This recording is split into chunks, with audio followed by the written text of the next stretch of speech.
আমি ওডেস্কের আরেকটি data entry জবের বিস্তারিত এবং প্র্যাকটিক্যালি একটি প্রজেক্ট আপনাদের করে দেখাবো। দেখুন এখানে ডাটা এন্ট্রি জব ওডেস্কে, এবং এখানে ক্রিয়েট ওয়ার্ডপ্রেসে পোস্ট দিতে হবে।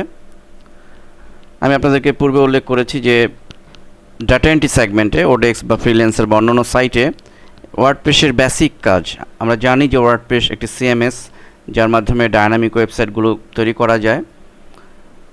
এবং যদিও ওয়ার্ডপ্রেসের উপর আপনি যদি এক্সপার্ট হন তাহলে ওয়ার্ডপ্রেসের উপর খুব ভালো ভালো বাজেটের কাজ আছে এই সমস্ত সাইটেই, কিন্তু ওয়ার্ডপ্রেসের ডাটা এন্ট্রি করতে গেলেও ওয়ার্ডপ্রেসের এই বেসিক জিনিসগুলো আপনাকে জানতে হবে। অর্থাৎ ওয়ার্ডপ্রেসের বেসিক যদি জানেন, সেই বেসিকটুকু আমি আপনাদেরকে এখন দেখাচ্ছি। এই বেসিকটুকু জানলেও আপনি ডাটা এন্ট্রি এই কাজগুলো করতে পারবেন।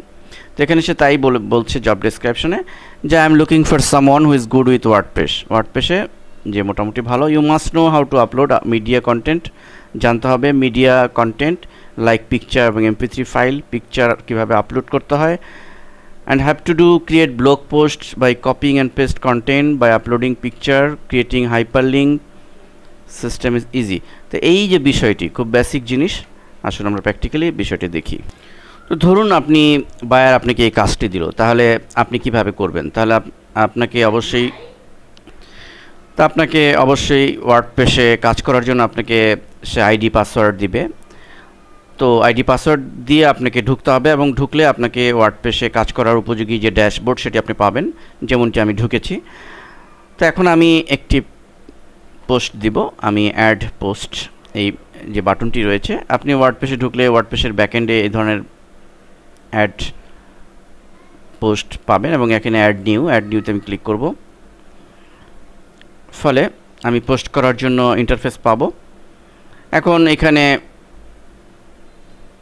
আমাকে পোস্ট করতে হবে। এখানে সে বলেছে, এখানে কাজের ডেসক্রিপশনে বলেছে যে you have to create blog post by copy paste করে। হয়তো সে কোনো ডকুমেন্ট দিবে, সেখান থেকে কপি করে MS ওয়ার্ডের এই ডকুমেন্টগুলো কপি করে আমি ওয়ার্ডপ্রেসের এই সাইটের বডির মধ্যে এখানে পেস্ট করে দিলাম।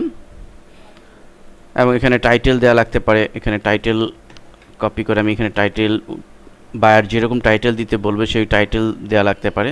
এবং সে উল্লেখ করেছে যে you must know how to upload media content like picture, অর্থাৎ কীভাবে আপলোড করতে হবে এখানে ইমেজ বা মিডিয়া। তো আসলে আমি একটি ইমেজ আপলোড করি আপনাদের দেখাচ্ছি। তো ওয়ার্ডপ্রেসে এখানে কার্সর রেখে আমি এখানে দেখুন আপলোড ইনসার্ট, ঠিক এই জায়গায় অ্যাড এন ইমেজ, এখানে ডান পাশে অ্যাড ভিডিও, আমি ভিডিও যদি আপলোড করতে চাই আমি এখানে অডিও লাইক MP3, সে যেটা চেয়েছে MP3 আপলোড করতে পারি, এবং অ্যাড অন্যান্য আদার্স মিডিয়া। তো আমি যেহেতু ইমেজ ইনসার্ট করবো, যেখানে অ্যাড এন ইমেজ, তো আমি এখানে ক্লিক করব, এবং যে ইন্টারফেস এসে এখান থেকে সিলেক্ট ফাইল, এটি সিলেক্ট করে দিলাম। এবং আমি যে কোনো একটি ইমেজ এখান থেকে নিব। এখানে বায়ার তার নির্দিষ্ট ইমেজ ইনসার্ট করার কথা বলবে, সেই ইমেজটি আমি নিয়ে নিব। তা আমি এখানে দেখার জন্য যে কোনো একটি এই ইমেজটি আমি নিচ্ছি, নিয়ে ওপেন। এবং ইমেজ ইনসার্ট করার প্রক্রিয়ায় এখানে অল্টারনেট টেক্সট দিতে হয়, অর্থাৎ কিওয়ার্ড দিতে হয়। এখানে ধরুন বাইসেল নামে একটি ইমেজ আছে, আমি অল্টারনেট টেক্সটে সেই কিওয়ার্ডটি দিলাম। এটি SEOর একটি রুল। তো ওয়ার্ডপ্রেসে পোস্ট দেওয়ার ক্ষেত্রে ন্যাচারালি বায়ার চাইতে পারে যে তার পোস্টটি যেন SEO অপটিমাইজ করে হয়। তো যাই হোক, আমি ইমেজটি এভাবে দিয়ে আমি নিচের দিকে ইনসার্ট ইনটু পোস্ট, আমি এটিতে ক্লিক করলাম, ইমেজটি ইনসার্ট হয়ে গেল। তো ঠিক এক্স্যাক্ট এইভাবেই আমরা যদি অন্য ভিডিও বা ভিডিও করার জন্য আমরা এখানে ক্লিক করব, এবং অন্যান্য আদার্স মিডিয়া কন্টেন্টের জন্য এখানে ক্লিক করব। এবং বায়ারের রিকোয়ারমেন্ট এমনও ছিল যে এখানে content and by uploading picture and creating a hyperlink এখানে ওয়ার্ডপ্রেসে করার প্রয়োজন হতে পারে। তো আমরা ধরুন আমি এখানে একটা হাইপারলিঙ্ক দিব, আমি এখানে এখানে একটি লেখা থাকবে এরকম, লেটস ভিজিট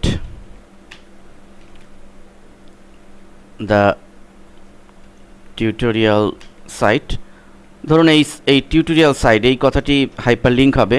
তাহলে এটি সিলেক্ট করব, করে আমরা এখানে হাইপারলিঙ্ক ওয়ার্ডপ্রেসে দেওয়ার জন্য এখানে দেখুন হাইপার ইনসার্ট লিঙ্ক, এই যে বাটনটি আছে এখানে ক্লিক করব এবং এখানে আমি ইউআরএল যে হাইপারলিঙ্কের জন্য যে ইউআরএলটি দিতে হবে সেই সাইটের নামটি এখানে দিতে হবে। নাম ধরুন আমি alherabd.com, এই লিঙ্কটি দিলাম, অ্যাড লিঙ্ক। অলরেডি হাইপারলিঙ্ক কিন্তু তৈরি হয়ে গেছে। তো এটি করে আমরা এটি ফাইনালি যদি পাবলিশ করার প্রয়োজন হয় তাহলে আমরা পাবলিশ দিয়ে দিব। এখানে পাবলিশ দিয়ে ক্লিক করলেই পাবলিশ হয়ে যাবে। কোনো ক্যাটাগরি ডিফাইন করার প্রয়োজন হতে পারে, যেটা কোন ক্যাটাগরির মধ্যে আসবে এখানে ক্যাটাগরি আছে। এবং এখানে যদি পোস্ট এমন হয় যে এটি এসইও অপটিমাইজ করে পোস্ট দিতে হবে, বায়ার যদি রিকোয়ারমেন্ট থাকে, যদিও এখানে কোনো এই কথা উল্লেখ করে নেই, কিন্তু আপনি যদি এসইও বা সার্চ ইঞ্জিন অপটিমাইজেশন জানেন তাহলে আপনি এখানে এই পোস্টটিকে এসইও অপটিমাইজ করে করতে পারেন এবং সেক্ষেত্রে আপনার নিচে অল ইন এসইও প্যাক এই ফিল্ডগুলো পূরণ করতে হবে। তো আমি এখানে এগুলোতে যাচ্ছি না, আমি জাস্ট ওয়ার্ডপ্রেসে বায়ারের যে এই কাজের জন্য যে রিকোয়ারমেন্টগুলো ছিল সেইটুকুন আপনাদের দেখাচ্ছি।